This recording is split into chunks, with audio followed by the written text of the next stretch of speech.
Baik, saya lanjutkan. Berkaitan dengan self-reflection, jadi kemarin sudah saya sampaikan bahwa self-reflection itu menjadi bagian yang sangat penting bagaimana seorang memiliki self-awareness. Jadi tidak ada kesadaran diri ya tanpa melakukan refleksi tentang diri sendiri.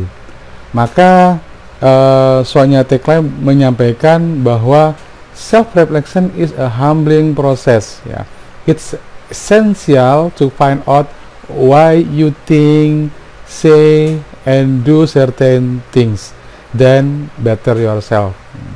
Jadi prinsip dasarnya adalah bahwa apa yang kita kerjakan, apa yang kita pikirkan, apa yang kita lakukan, apa yang kita sampaikan, katakan, sebenarnya kita harus sadar reasoning ya, alasan dibalik kita melakukannya atau berpikir, iya ya, saya kenapa kok saya berpikir, kenapa kok saya cemas misalkan, kenapa kok saya bahagia, kenapa kok saya ya itu hal-hal yang mungkin penting untuk bisa menjadi tolak ukur dari bagaimana kesadaran diri itu dimiliki. Kemudian, nah setelah kita melakukan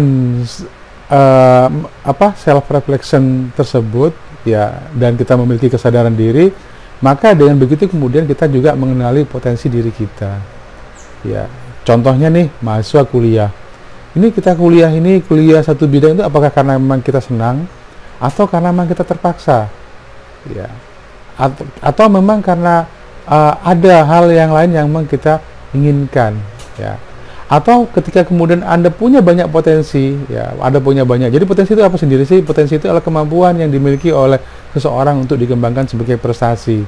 Jadi misalkan ada seseorang yang dia itu sebenarnya senang dia mengukir hal-hal yang kecil, atau dia senang menggambar, tapi karena kemudian ya dianggap itu tidak prospek, dianggap tidak bisa menjadi profesi, maka kemudian dia tinggalkan. Tapi kesenangan tersebut terus berlanjut, dia masih terus mengembangkan diri, senang menggambar doodle. Ya, justru kemudian suatu saat ya ternyata justru yang merupakan hobi tersebut atau kesenangan malah menjadi profesi. Ya, jadi kita tidak pernah tahu kira-kira potensi kita yang mana yang kira-kira kemudian menjadi prestasi atau menjadi profesi. Tapi kalau buat saya, kenali diri Anda sendiri, kenali kesenangan, ya, hobi atau hal yang mungkin kemudian bisa dikembangkan menjadi sebuah ya profesi atau sebuah prestasi. Apa saja? Ya, Anda senang menggambar, mungkin senang melukis atau senang kemudian mengukir, ya. Itu semua bisa menjadi itu potensi untuk ya potensi diri untuk sebuah prestasi, ya. Jadi atau yang kita sebut sebagai talent atau bakat. Kemudian hal lagi yang penting juga adalah pola pikir atau mindset, ya. Jadi dengan self reflection tersebut kita bisa paham bahwa bagaimana sih pola pikir kita. Apakah pola pikir kita itu termasuk yang fixed mindset, pola pikir yang susah berubah, yang tidak mau berubah, yang kolot, ya, atau open minded, yaitu mindset yang dia terus berkembang, ya, growth mindset yang dia tuh bisa terbuka dan berkembang. Biasanya kita bisa menilainya dari bagaimana cara ya kita bersikap, misalkan, ya. Apakah Anda sering mengatakan ini tidak bisa, ini mungkin bisa, atau ini yakin bisa, ya. Nggak bisa, kayaknya nggak mungkin, ya. Itu semua hal yang berkaitan dengan mindset. Nah, tugas untuk Anda untuk bisa kemudian berlatih bagaimana bisa memiliki kesadaran diri. Jadi pertama, mulai dari mendeskripsikan diri Anda sendiri. Ya, nama saya ini, saya terlahir dari ini, saya seorang laki-laki yang, ya, dan seterusnya. Saya suka ini, suatu saat saya akan menjadi ini, ya, dan seterusnya. Itu mungkin bisa Anda tuliskan.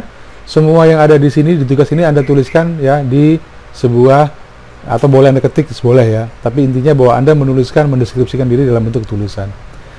Nah, yang kedua kemudian tanyakan ke teman dekat atau keluarga atau bagaimana pikiran mereka tentang diri Anda. Jadi sebenarnya tugas ini pernah dilakukan di Personality Development 1, yaitu dengan membuat semacam tabel, ya, yang mendeskripsikan sifat baik, sifat buruk, ya, dan seterusnya. Kemudian menanyakan pada teman dekat ataupun keluarga dekat, ya, untuk bisa membandingkan apakah persepsi diri kita sendiri dengan persepsi orang lain itu sama atau tidak. Ya, tujuannya untuk itu. Kemudian yang ketiga adalah apa yang Anda takutkan dalam hidup. Nah, tuliskan. Misalkan Anda takut kesepian, takut sendirian, takut apalagi kira-kira yang bisa Anda tuliskan di situ. Sehingga Anda bisa menanyakan kembali, melakukan refleksi, kira-kira apakah ketakutan tersebut wajar atau tidak. Ya, sambil contoh misalkan ada seorang teman yang dia itu takut tikus, ya walaupun dia pria dewasa tapi dia takut tikus. Kenapa dia takut tikus? Ternyata pada waktu dia masih kecil dulu, seringkali orang tuanya atau ibunya itu kalau dia mau ngasih makan dan dia tidak mau makan, dia nakut-nakutin dengan awas ada tikus ya. Ternyata itu membekas ke dalam alam bawah sadarnya dia. Jadi walaupun dia tahu bahwa itu tikus itu takut sama dia, tapi dia ketika bertemu dengan tikus justru dia yang takut. Ya, ini kejadian real ya, yang diceritakan langsung oleh seorang teman saya sendiri. Oke. Kemudian apa yang Anda bisa banggakan dari diri Anda? Ya, Anda punya prestasi apa? Gitu. Mungkin kira-kira seperti itu. Oke, Anda mungkin orang baik, anak soleh soleha, ya. Tapi kira-kira apa sih yang bisa Anda banggakan dari diri Anda? Oh ya, saya orangnya tekun Pak, saya orangnya suka membaca. Oke, baik, kembangkan, tuliskan kira-kira. Ya, keterampilan atau hal-hal sikap apa yang membuat ya Anda ya menjadi orang yang bermanfaat. Kemudian tulis impian dalam hidup atau hal yang ingin dicapai ya dalam hidup ini. Oke, misi Anda di dunia itu apa sih? Kemudian apa yang ingin Anda capai? Ya, yang paling sering jawaban mahasiswa itu adalah saya ingin membahagiakan kedua orang tua saya. Oke, itu jawaban klise ya. Tapi apa grand design Anda, target hidup Anda? Ya, yang paling mungkin, yang paling general adalah bahwa saya ingin menjadi orang yang berbakti bagi nusa dan bangsa serta agama itu paling, atau bermanfaat bagi masyarakat. Itu jawaban-jawaban yang klise yang saya kira sudah sangat umum, tapi spesifik. Kira-kira Anda mau menjadi apa ya di 5 tahun ke depan, 10 tahun ke depan. Kemudian kalau misalnya Anda mau menjadi tenaga kesehatan ya, atau Anda mau jadi dokter, atau Anda mau jadi bidan profesional misalkan, maka tulisan juga keterampilan apa saja yang telah Anda miliki dan belum Anda miliki ya untuk bisa mencapai impian tersebut. Jadi kalau kemudian Anda ingin menjadi seorang tenaga medis seperti bidan misalkan, maka kemudian Anda harus tahu, harus paham kira-kira saya harus bisa apa ya, dan apa yang belum saya bisa ya. Oke. Dan yang ketujuh, ini mungkin tugas yang agak unik ya, karena merupakan bagian yang penting bagaimana Anda mencurahkan sebuah ide, pemikiran, perasaan dalam sebuah surat ya. Jadi buat sebuah surat ucapan terima kasih yang ditujukan kepada Bapak dan Ibu atau orang yang paling berharga dalam hidup Anda. Jadi tuliskan kepada yang terhormat. Jadi kalaupun rumah Anda berdekatan atau Anda tinggal serumah dengan orang tua Anda, tapi seolah bahwa beliau itu jauh sekali dari tempat Anda tinggal, kemudian Anda menuliskan sebuah surat yang memberikan kabar bagaimana kondisi Anda, dan kemudian Anda menyampaikan ucapan terima kasih atas kebaikan-kebaikan dari orang tua Anda. Oke, sebagai penutup,